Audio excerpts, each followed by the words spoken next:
You know, in a time of such hatred and Mamdani becoming the mayor and this radical Islamist, this midnight minute at Times Square, I'm wearing my yarmulke. There's almost no yarmulkes around. They're all going to disappear, God forbid.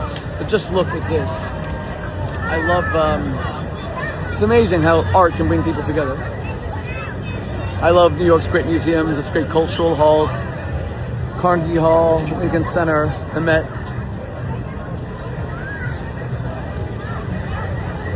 The Guggenheim, etc. Well, it's almost over the midnight point, but there's a lot to be joyous about, and we're gonna fight.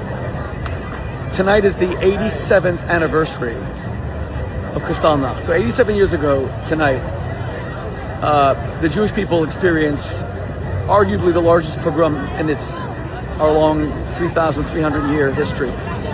All over Germany, 1,500 synagogues were burnt to the ground. About 3,000 Jews were murdered. That would be the beginning. You know, the Jews were shocked that 3,000 Jews could be killed. Little did they realize that 10,000 would die a day between 1941 and 1945, bringing the total to 6 million. And the world watched, and yes, President Roosevelt condemned it. He used very strong language. He said that no one would imagine that such barbarity could exist in the year 1938. But that was only the beginning, because no action was taken. The words are not enough. Now, when we have a mayor here in New York that is stoking the fires of anti-Semitism, saying that he wants to globalize the Intifada is a giant pogrom.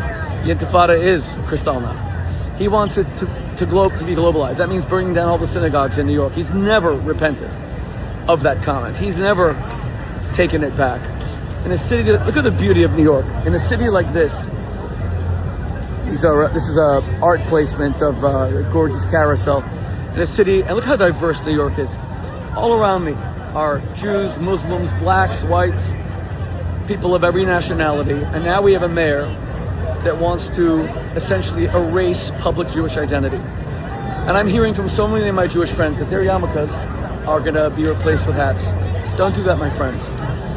I'm often asked, do I believe that a Holocaust could happen in the United States right now? God forbid, no, because it would take a state-sponsored genocide, and President Trump and even our Democrats who hate Israel, they're not going to put us in gas chambers, God forbid. That doesn't mean, though, that there aren't going to be pogroms. Jews stabbed, shot, killed, murdered, as is happening already. An elderly Jewish woman burnt alive in Boulder, Colorado, of all places. 2 young Jews who worked for the Israeli embassy shot and murdered 5 minutes from the most protected site in the world, the White House. And worst of all,